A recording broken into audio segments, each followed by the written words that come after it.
Assalamualaikum warahmatullahi wabarakatuh. Waalaikumsalam warahmatullahi wabarakatuh. Waalaikumsalam warahmatullahi wabarakatuh. Innal hamdalillah nahmaduhu wa nasta'inuhu wa nastaghfiruh wa na'udzu billahi min syururi anfusina wa min sayyiati a'malina may yahdihillahu fala mudhillalah wa may yudlil fala hadiyalah.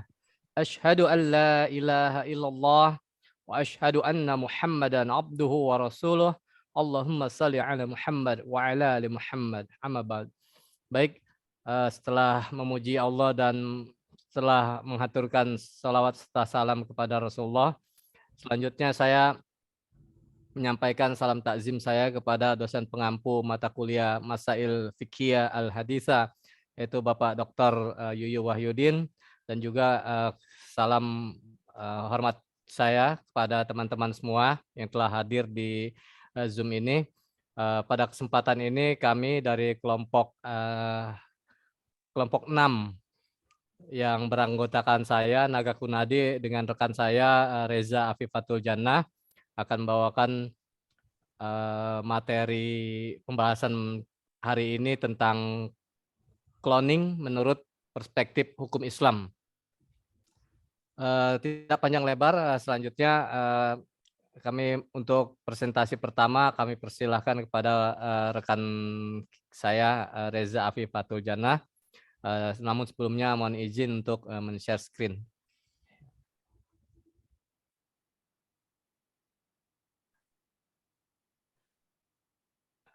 Baik, rekan Eza, dipersilakan. Baik, terima kasih Ko Naga Kunadi. Kita masuk materi yang pertama, yaitu apa sih cloning itu ya? Apa itu cloning? Pengertian cloning. Istilah cloning berasal dari kata bahasa Inggris, yaitu cloning adalah suatu usaha untuk menciptakan duplikat atau organisme melalui proses yang aseksual, atau dengan arti kata lain membuat fotokopi atau penggandaan dari suatu makhluk melalui cara-cara non-seksual. Bisa kita pahami bahwa cloning merupakan teknik membuat keturunan dengan kode genetik yang sama dengan sel induknya tanpa proses perkawinan. Kemudian cloning.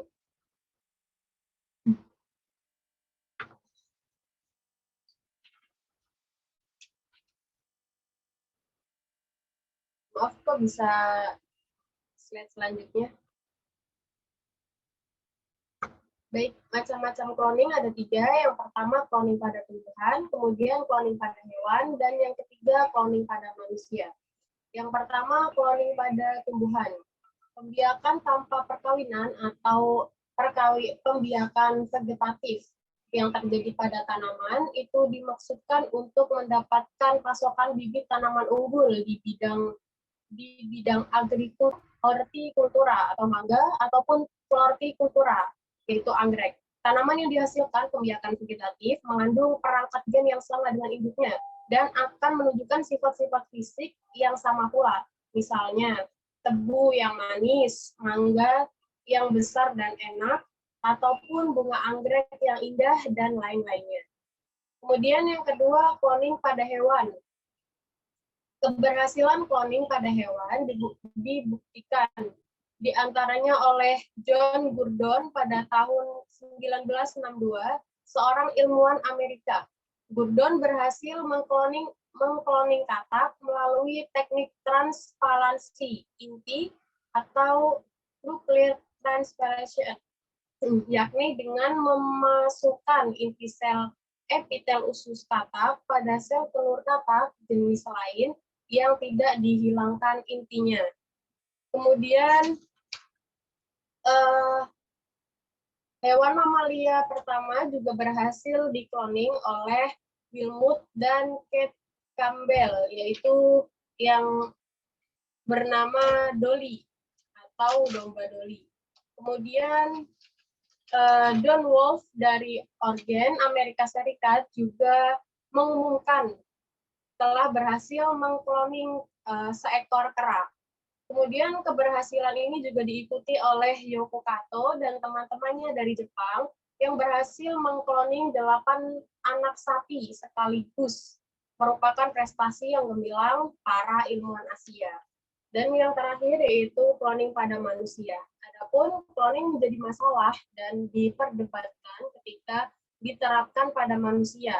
Proses cloning manusia akan dijelaskan pada pembahasan berikutnya.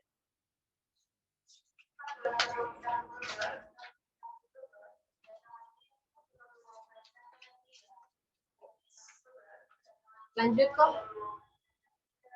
Prosedur atau proses cloning.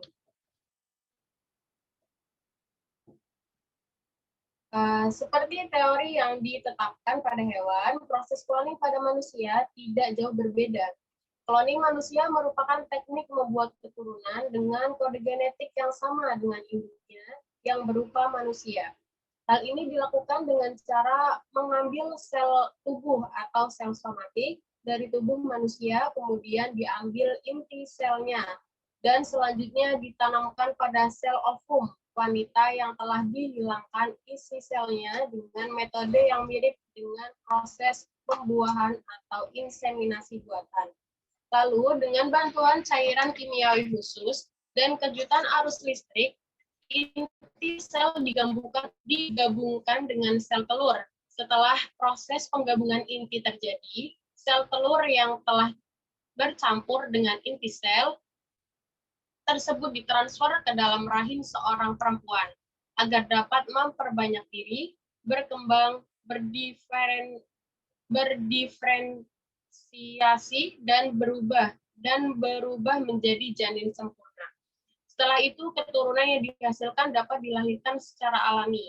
Keturunan ini akan berkode genetik sama dengan induknya, yakni orang yang menjadi sumber inti sel tubuh yang telah ditanamkan pada sel tubuh perempuan. Pembuahan atau inseminasi buatan dalam proses cloning manusia terjadi pada sel-sel tubuh manusia, bukan sel-sel kelaminnya. Kemudian selanjutnya mengenai hukum cloning manusia akan dijelaskan oleh Saudara Naga Purnadi. Dipersilakan.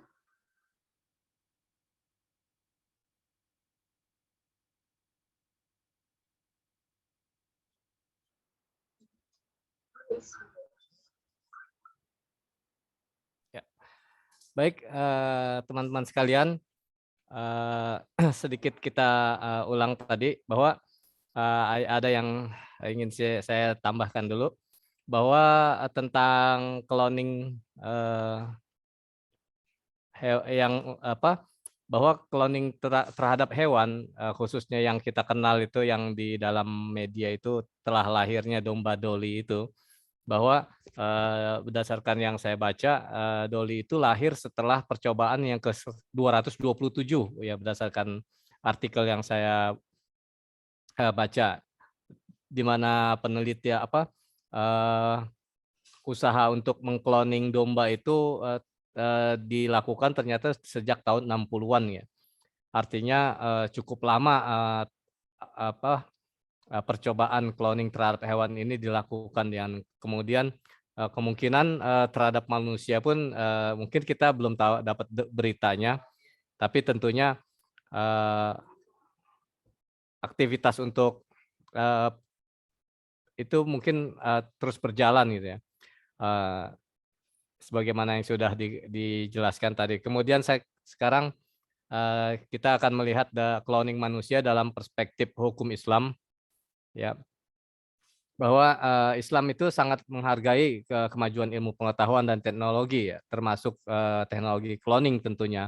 Bahkan lebih jauh manusia diperintahkan untuk memikirkan, menggali, dan mengupayakan seoptimal mungkin tentang semua ciptaan Tuhan. Dan bagi manusia itu sendiri, memikirkan dan memahami bagaimana ia diciptakan amatlah dianjurkan, sebagaimana tercermin di dalam surat Al-Alaq. Kita sudah diajarkan bahwa Iqra bismi rabbikal ladzi khalaq khalaqal insana min 'alaq. Iqra wa rabbukal akram alladzi 'allama bil qalam 'allamal insana ma lam ya'lam. Yang artinya bacalah dengan menyebut nama Tuhanmu yang telah menciptakan. Dia telah menciptakan manusia dari segumpal darah. Bacalah dan Tuhanmu lah yang Maha Pemurah, dengan nama Tuhanmu yang Maha Pemurah, yang mengajarkan manusia dengan perantaraan kolam. Dia mengajarkan kepada manusia apa yang tidak diketahuinya. Ya. Nah, kewajiban untuk meneliti, membaca, mengkaji dan seterusnya menjadi intens dengan ajaran Islam. Secara eksplisit ayat di atas juga mengisyaratkan bahwa segala penguasaan ilmu dan teknologi merupakan ilmu Tuhan. Dan dari ayat itu pula dapat dipahami bahwa keberhasilan sebuah penelitian semacam cloning misalnya atau restu dari Tuhan, kita melihat reaksi atas keberhasilan cloning dalam pembiakan manusia itu merata di seluruh dunia. Jadi tidak berlebihan kalau dikatakan itu ancaman bagi manusia, karena memang manusia tidak bisa disamakan dengan tumbuh-tumbuhan dan binatang. Kalau kita mau disamakan, itu artinya derajat manusia diturunkan, diturunkan. Selanjutnya, dari sudut pandang ini, pengkloningan manusia itu, mohon maaf sebentar.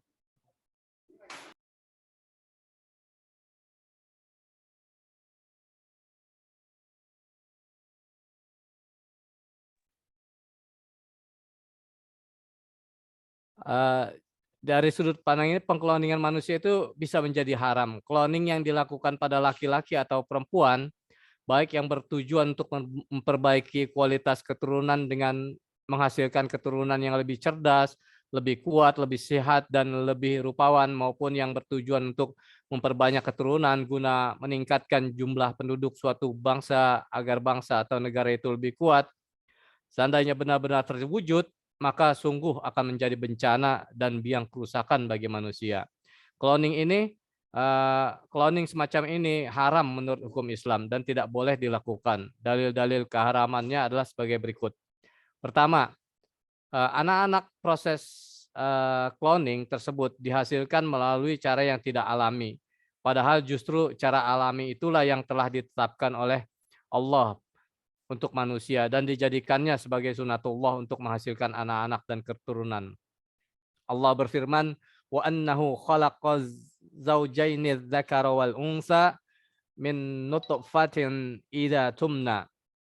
Dan bahwasannya dialah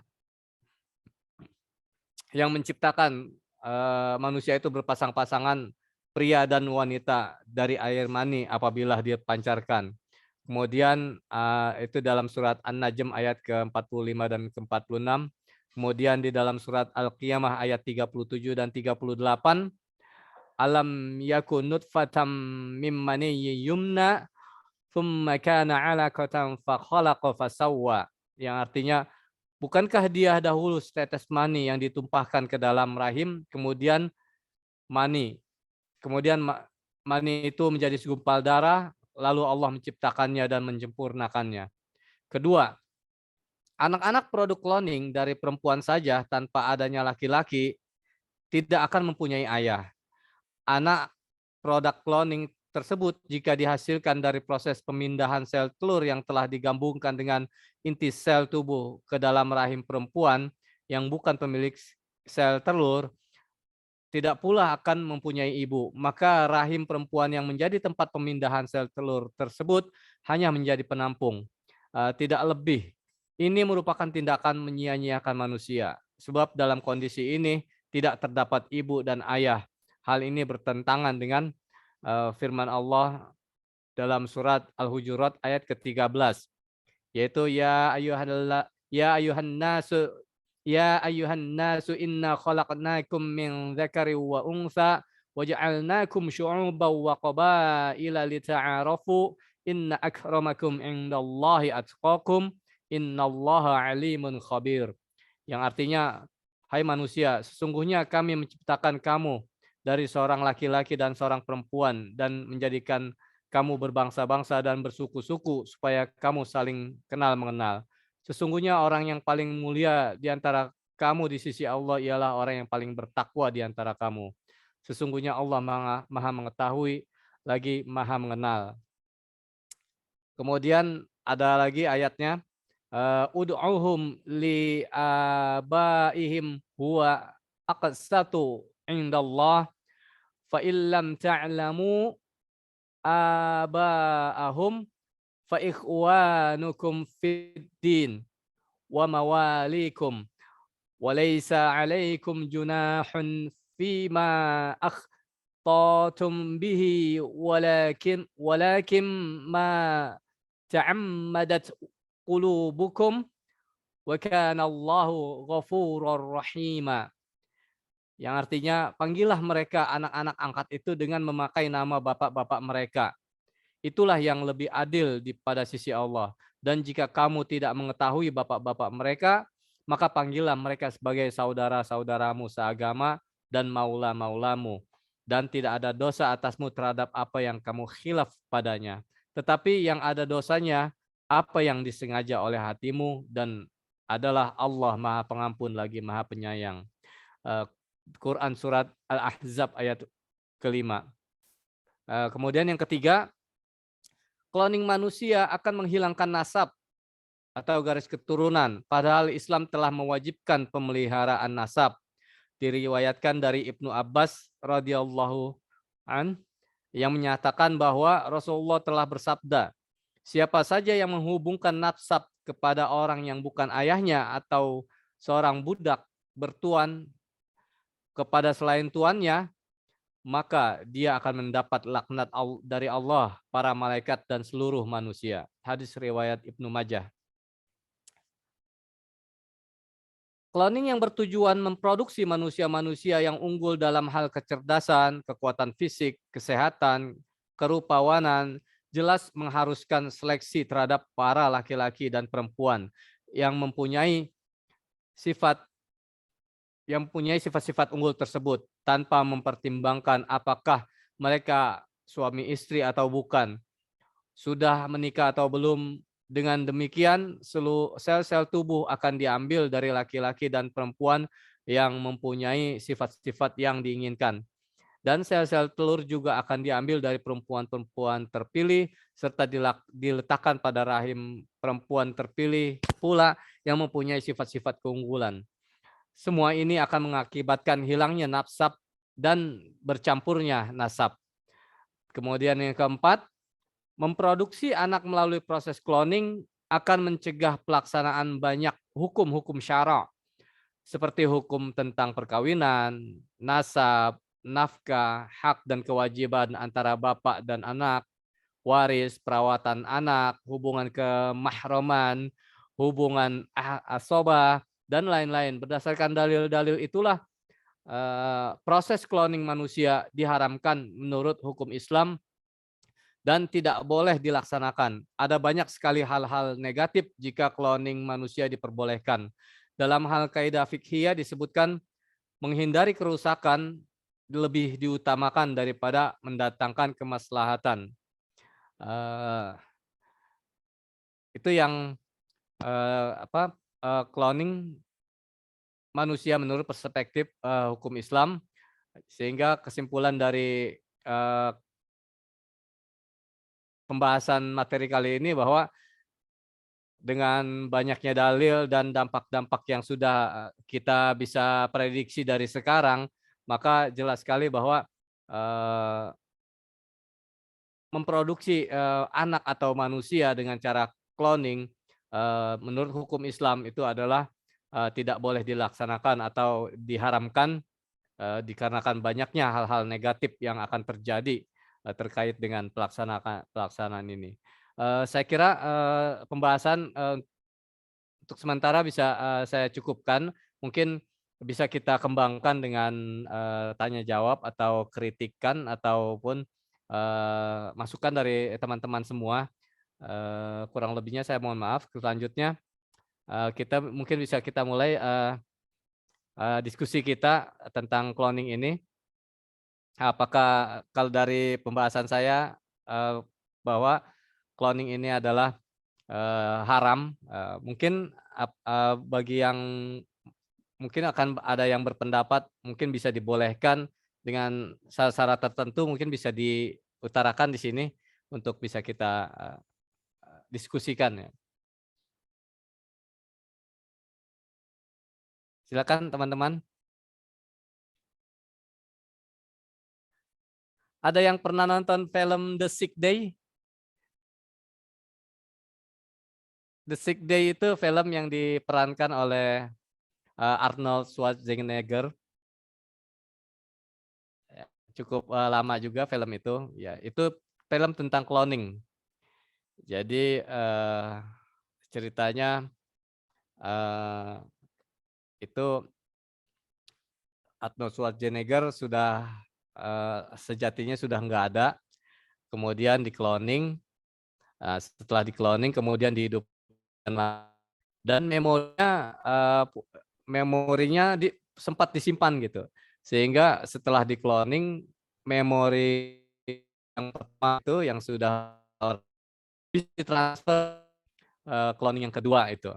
Nah, kemudian suatu saat Arnold itu melihat istrinya itu udah nikah lagi gitu. Udah nikah lagi sehingga kalau sampai mau bertemu dengan istrinya, wah ini urusannya bisa gawat ini karena Arnold yang pertama itu udah dinyatakan meninggal gitu. Dan kemudian ternyata dalam film itu Arnold itu di-cloning nggak hanya satu gitu, tapi ada dua, ada beberapa gitu. Dan ketika untuk mengecek udah di-cloning berapa kali, ternyata di matanya itu ada titik-titiknya gitu. Jadi kalau baru di-cloning sekali, di matanya itu ada titik satu. Kalau udah kedua kali ada titik dua gitu. Nah, jadi dari situ aja kalau dari film aja itu sudah sangat membingungkan gitu. Sudah sangat membingungkan kehidupannya itu akan seperti apa gitu. Apalagi kalau ini beneran gitu. Sampai akhirnya orang yang profesor atau dokter yang membiayai proses pengkloningan itu akhirnya dia harus dimusnahkan gitu, harus mati. Ya mungkin kita bisa diskusi tentang cloning ini. Jadi hampir mirip sama bayi tabung kemarin ya. Kalau cloning ini prosesnya agak lebih rumit lagi. Kalau saya bukan pakar cloning, tapi saya baca lebih karena kalau bayi tabung kan kemarin sudah dijelaskan oleh kelompok yang sebelumnya itu diambil dari sel sperma dan sel ovum kemudian disatukan, setelah mulai berkembang baru diinseminasi ke dalam rahim, kemudian terus kemudian eee, prosesnya itu normal gitu, prosesnya normal, sampai dia lahir. Kalau cloning nggak seperti itu. Cloning itu benar-benar diambil dari yang kalau yang saya baca yang paling paling, bagusnya ya dari DNA gitu, dari DNA. Karena DNA itu, eee, ini kalau ada yang mau tanya dipotong, saya hanya ngisi waktu biar nggak ini.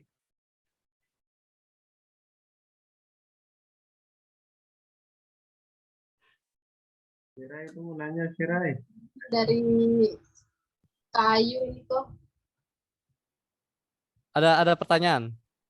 Iya, saya bacakan. Ya.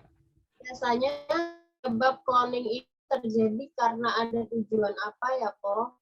Karena kan terciptanya cloning ini dari luar.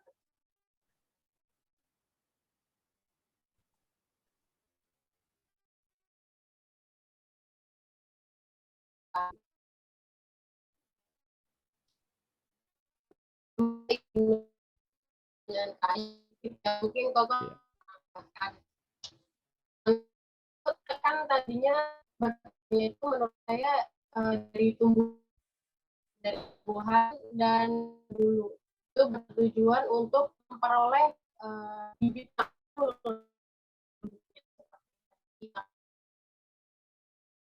Bahkan itu besar gitu, terus rasanya manis, jadi mereka bertujuan cloning supaya mendapatkan hasil yang sama, seperti terus mereka kembangkan akhirnya mungkin berpikir ke manusia, begitu ya kok. Ya. Kok bisa seperti itu. Ya, seperti itu ya. Jadi kalau yang saya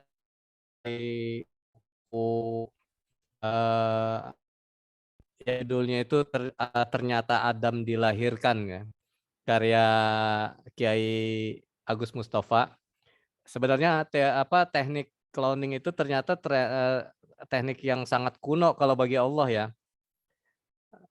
Teknik cloning itu teknik yang kuno gitu. Jadi ternyata begitu manusia itu sel spermanya menyatu dengan ovum, itu antara sel sperma itu dengan ovum itu kemudian mereka melakukan cloning, terus melakukan pembelahan-pembelahan gitu. Yang pembelahan itu kurang lebih kalau yang saya baca kalau nggak salah itu sampai berumur 120 hari itu tadi. Mungkin salah ya, tapi di antara kurun itu dalam hitungan detik itu sel antara sel yang sudah menyatu dengan ovum itu kemudian membelah diri, terus membelah diri. Jadi kalau dari 1 detik itu eee, pecah jadi 2, detik kedua pecah jadi 4, detik ketiga pecah jadi 8, detik keempat pecah jadi 16 gitu. Anda bisa bayangkan, seingat saya sepanjang perhitungan saya, kalau sudah sampai detik ke-30 aja, itu sudah lebih dari 1 miliar sel yang ada di dalam, rahim gitu, rahim, calon bayi itu. Dari mulai, bertemunya ovum dan sperma, ya kalau detik pertama itu pecah jadi 2, detik kedua pecah jadi 4, detik ketiga pecah jadi 8, itu kurang lebih ada 1 miliar lebih, sel. Nah, sampai waktu yang tertentu kemudian, berdasarkan dari buku itu proses pembelahan itu berhenti, proses pembelahan berhenti, kemudian sel-sel yang sudah terbelah tadi itu, mempunyai tugas tersendiri. Jadi ada yang kemudian bertugas menjadi rambut, ada sel yang bertugas menjadi mata, ada sel yang bertugas menjadi, hidung dan segala macam tuh sampai, membentuk satu manusia gitu. Kayak gitu, itu yang saya baca dari, buku Ternyata Adam Dilahirkan gitu. Sehingga kalau baca buku itu ya kita benar-benar terkesima, terpesona dengan ciptaan Allah gitu. Ya sampai nanti, di dalam buku itu dijelaskan ternyata kalau dilihat secara mikro, eee, sel manusia itu yang berasal dari, sel sperma dan ovum itu nanti dilihat lagi ternyata kalau diteliti sampai bagian yang terkecil ya, sampai DNA-nya, sampai ketemu mitokondrianya, itu ternyata, sampai manusia itu, pada keadaan antara, materi sama, non materi. Jadi ada perpaduan sel manusia itu antara materi dan non materi. Nah disitulah kemudian, dari sel yang paling kecil itu ternyata dari sel yang terkecil ya, saya nggak bisa ngebayangkan beberapa juta mikron itu, berapa mikron itu. Saking yang kecilnya itu masih menyimpan miliaran, perintah gitu. Yang kemudian nanti itu membelah diri kemudian jadi telinga, jadi gigi, sampai dia harus, apakah dia harus jadi seorang laki-laki atau perempuan gitu.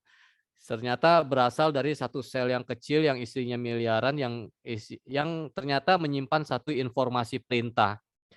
Maka dalam buku itu dikatakan, ternyata, perintah-perintah yang jumlahnya miliaran itulah yang dirangkum oleh Allah itu dalam sebuah kalimat kun fayakun tadi. Jadi kun fayakun, kun itu kan kalimat perintah gitu. Informasi tentang jadi maka jadilah gitu. Jadi kun fayakun itu bukan hanya sebatas simsalabim gitu. ternyata maknanya nggak seperti itu, tapi benar-benar jadinya seorang manusia itu dari sebuah inti sel yang memang dari inti sel itu mengandung perintah tadi yang ternyata perintahnya itu cukup rumit gitu. Nah, kemudian mungkin dari situ kemudian ada orang untuk berimajinasi untuk melakukan cloning yang tentunya pernah berhasil ya. Walaupun sebagaimana yang saya tulis di makalah bahwa apa yang saya baca dari artikel itu, Dolly itu lahir setelah percobaan atau praktek yang percobaan yang ke-227 gitu. Artinya sudah 226 gagal, yang ke-227 itu berhasil dan kemudian itu pun nggak lama gitu ya.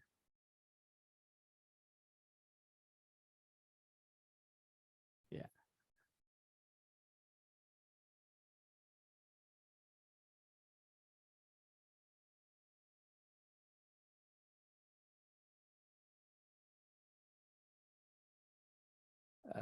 Sudah terjawab itu, Sirai. Kalau misalnya penyebabnya ya mungkin kurang tahu juga ya penyebabnya.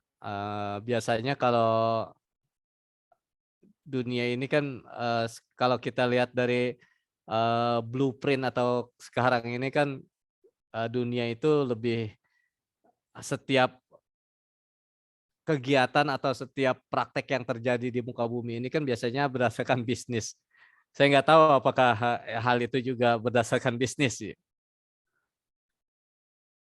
Mungkin salah satunya menurut saya ya kok Iya. juga ingin membuktikan bahwa mungkin dengan cloning tumbuhan dan hewan pun bisa, kenapa nggak coba nih mengkloning manusia gitu. Jadi mungkin para ilmuwan juga berlomba-lomba supaya ternyata percobaan mereka ini berhasil gitu. Sedangkan mereka pun bisa mengkloning sebuah domba Dolly tadi yang cobaannya sekian ratus ya, 227 kali. Dan setelah pengkloningan itu mungkin mereka berpikir kenapa nggak mengkloning manusia. Jadi penemuannya ini nanti bisa dibuktikan mungkin kepada pengetahuan lain gitu, pada seluruh dunia bahwa ini cloning manusia tuh bisa. Namun ternyata sampai saat ini belum ada ya kok, belum ada yang berhasil mengcloning manusia. Beritanya sih belum ada ya. Belum ada ya. Iya.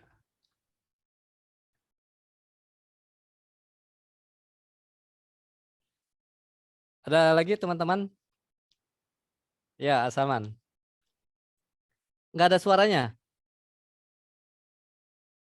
Oke, kalau suara Ya, kedengeran kecil. kecil banget. Ada lumayan. Coba Ya, sekarang kedengeran. ya.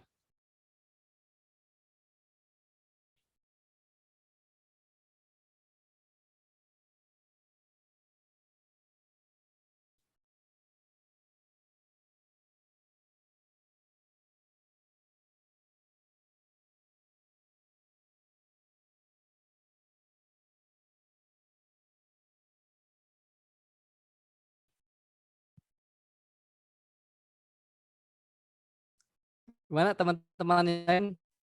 Suara Chandra? Suaranya kecil. kecil banget ya. Nah, itu kalau dideketin kedengeran tuh. Oke. Kalau tadi kan pembahasannya dari Putus-putus. ya sudah. Berarti Ah, itu tuh. halo, Ya, mohon izin. Tadi kan kayaknya terkait pandangan dalam Islamnya itu lebih spesifik di cloning manusia ya. ya. Ya.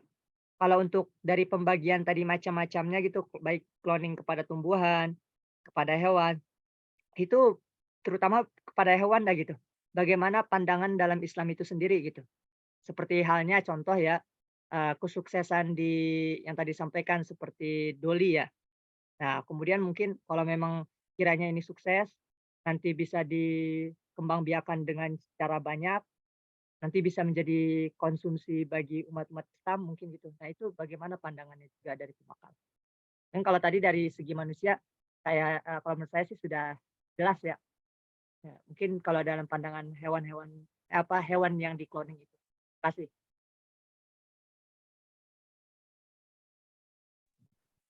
Oi.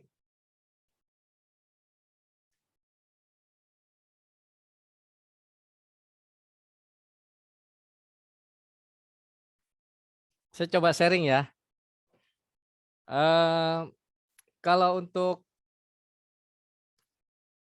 terutama hewan ya, kalau untuk di cloning sih sepertinya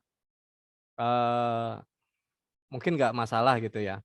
Apalagi saya sempat baca misalnya tentang hewan-hewan yang sudah punah, mungkin bisa dihidupkan lagi dengan cara cloning itu kan tadinya kita apa udah nggak mengenal hewan yang sudah punah itu, mungkin sekarang kita bisa mengenal gitu. Mungkin kalau dari sisi sekedar meng-cloning saja itu mungkin nggak jadi masalah ya. Tapi kalau nantinya itu untuk dikonsumsi, nah nanti itulah yang mungkin akan menjadi satu permasalahan tersendiri yang tentunya ini akan menjadi tantangan bagi pakar fikih untuk merumuskan hukum-hukum itu gitu. Karena saya pernah baca juga ada ada juga sudah mulai dikembangbiakkan perpaduan antara babi dengan domba gitu. Sehingga ada babi yang bulunya itu kayak domba gitu. Saya lupa itu domba apa itu, saya lupa. Ada domba yang berbulu babi dan itu juga sudah jadi menjadi satu pembahasan, cuma nggak booming aja pembahasannya itu. Jadi kalau hanya sekedar cloning saja, sepertinya sih nggak masalah ya. Mungkin akan menjadi masalah kalau eh, kalau hewan-hewan yang di-cloning itu yang ya hewan-hewan yang mungkin akan menjadi konsumsi umat Islam gitu ya. Mungkin itu yang akan melahirkan satu eh, permasalahan bagi kita itu ya. Dan untuk ke arah itunya eh, mungkin saya belum bisa berbicara lebih jauh gitu ya. Mungkin Chandra bisa dibantu. Saya tambahkan. Ya, Bang Ilyas. Ya, tambahkan Bang Ilyas. Sampaikan. Ini hujan ya. Aduh, bentar pakai headsetnya. Di sini hujan.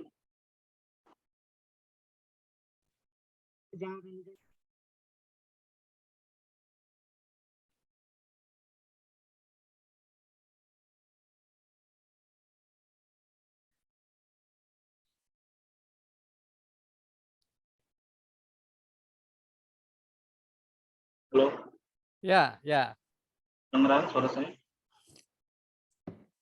kedengeran. Baik.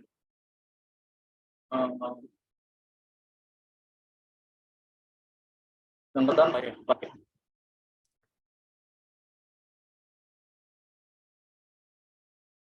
Halo Bang Ilyas. Halo, Ya, dengeran Pak? ya.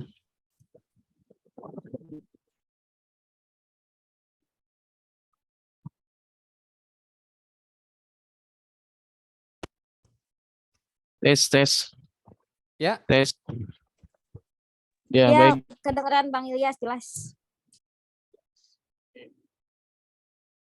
Jadi kalau secara hukum, kalau tentang cloning itu sebenarnya sih udah ada gitu, maksudnya fatwa MUI Di nomor berapa nih tadi? Saya dapat tentang pengkloningan kan dalam Munas ke-6 di tahun 2000 itu bahwa saya setuju dengan Pak Naga, cloning pada manusia diharamkan. Kenapa? Baik NU ataupun yang lainnya, ulama bersepakat karena sobah atau nasab. Dalam arti bahwa nanti terjadinya masalah itu karena nasabnya gitu. Takutnya khawatir ulama ini memberikan kebolehan karena sebuah nasab. Nah, bagaimana tadi? Apakah hewan hukumnya? Nah, tergantung tadi ini Pak Naga. Kalau dari segi hewan dilihat, kalau seandainya dia memberikan mudorot, walaupun bagus hasilnya memberikan mudorot, maka haram, gitu kan? Haram dalam arti bahwa hasil tersebut yang bikin menurut tadi yang dijelaskan dari makalah ulama siapa tadi Pak? Apa perkataan hadis tadi Pak? Lupa saya. Yang mana tuh? Itu.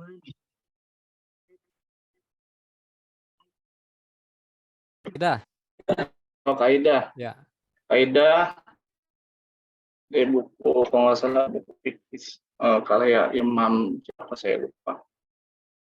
Itu mau kan teman-teman mungkin karena ulama MUI pada tahun 2000 itu melakukan sidang Munas ke-6, dia membahas tentang cloning bahwa ya hukumnya itu mubah. Dalam tanda arti mubah itu bukan mubah dalam arti diperbolehkan, akan tapi cloning manusia pada hewan atau itu apakah memberikan mudarat atau tidak gitu. Contohnya kan kita lihat bahwa ada sapi-sapi yang berotot besar kan yang ada di Eropa. Sapi apa nama itu? Dengan tujuan bahwa memperoleh daging yang banyak. Ya itu mubah karena untuk maslahat manusia. Kalau menurut MUI haram karena nasab kan. Tapi kalau menurut liga itu tetap liga dunia kalau nggak salah tahun berapa tuh, tahun 2002 semuanya sepakat ulama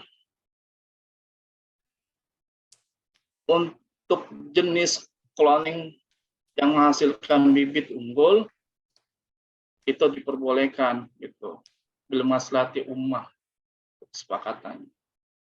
Kalau seandainya contohnya cloning mendatangkan mudarat, tikus dikloning sama sapi. Nah, lihat dulu apakah dalam arti nanti dagingnya bisa empuk apa enggak, dilihat dulu. Nanti kan ada mudarat-mudaratnya.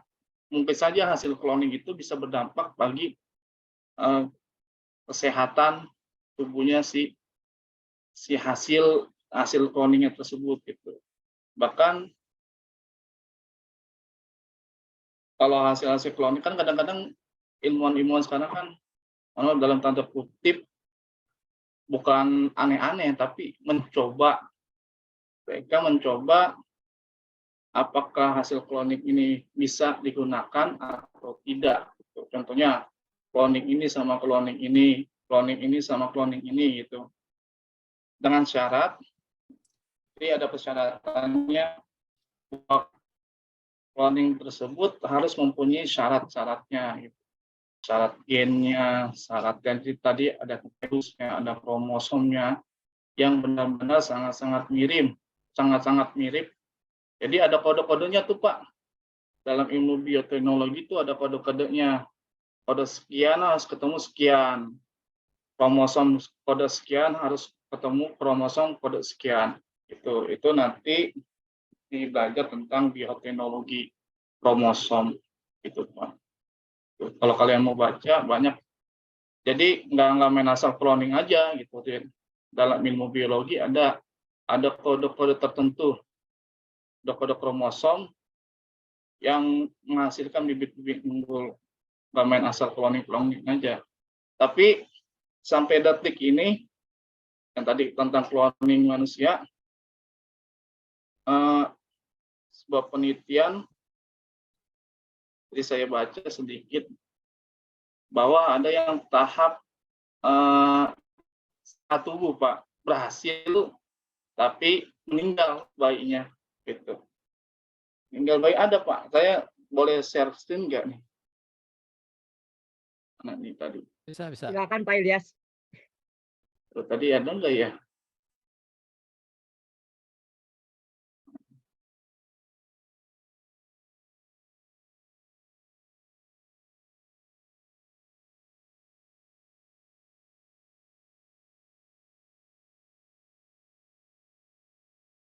Nah, seperti ini.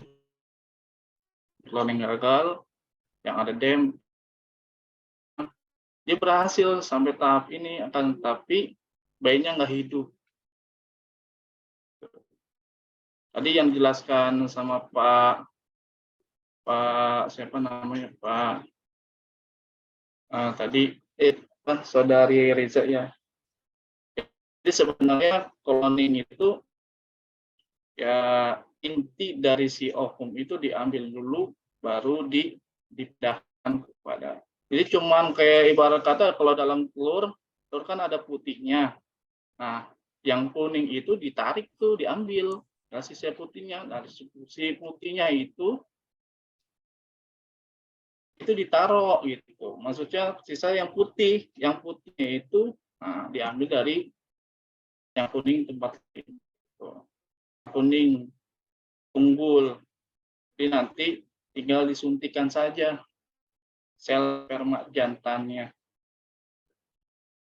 Kalau itu pakai kejutannya ya. Memang dunia bioteknologi itu ada namanya listrik busi dengan sekian daya ampere kecil banget itu berapa mikron gitu kan, khususnya untuk bisa adanya aliran listrik yang bisa kedua sel sperma itu sama ovumnya itu gitu. Adanya dari, kalau bahasa ilmiahnya itu adanya daya tarik kutub, jadi kutub utara sama kutub selatan. Kalau bahasanya gitu akan menyatu, dia tarik menarik, akhirnya putar-putar. Jadi kalian juga bisa baca lah gitu, mungkin lebih paham di saya tentang ilmu bioteknologi atau ilmu kromosom tentang perputaran kromosom tersebut. Gitu Pak, fungsinya listrik itu dialirin supaya adanya daya tarik menarik. Itu saja Pak. Terima kasih.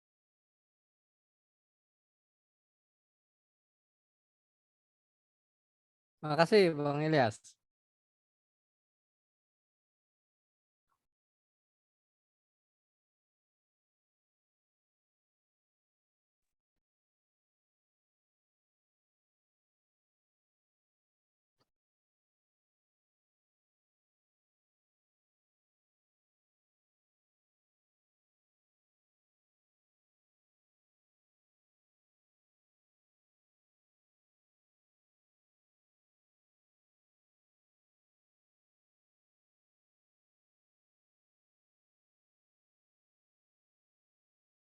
Bang Chandra.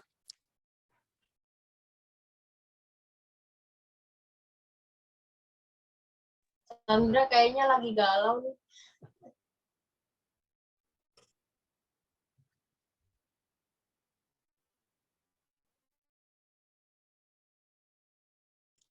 Mana teman-teman yang lain?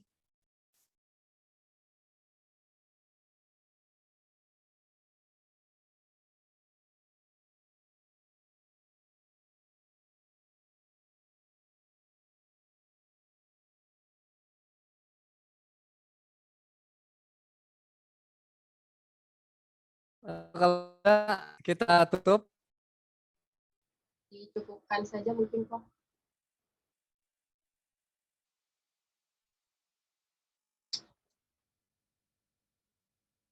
Salman.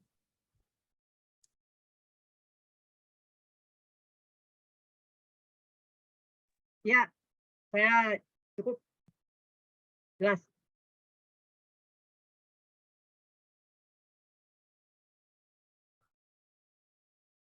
Apa kita tutup aja?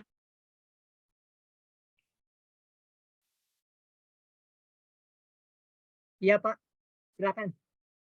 Teman-teman gimana?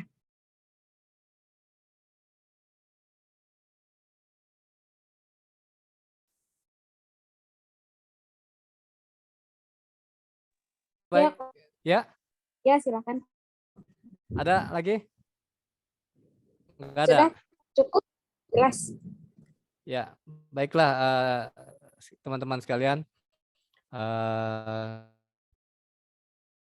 Mungkin kita bisa sampai sini. Jadi sebagai kesimpulan bahwa kalau cloning terhadap manusia sudah jelas berdasarkan yang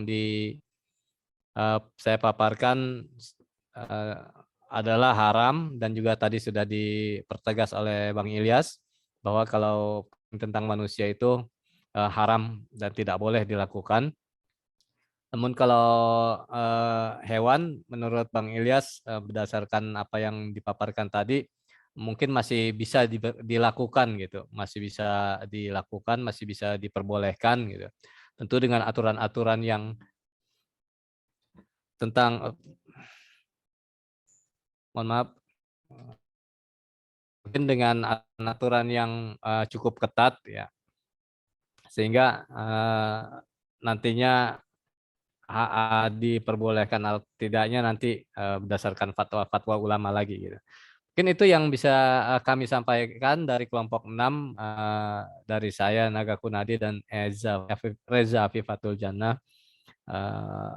Mohon maaf sekiranya terdapat kekurangan dan kesalahan. Mari kita tutup. Mengucapkan hamdalah bersama-sama.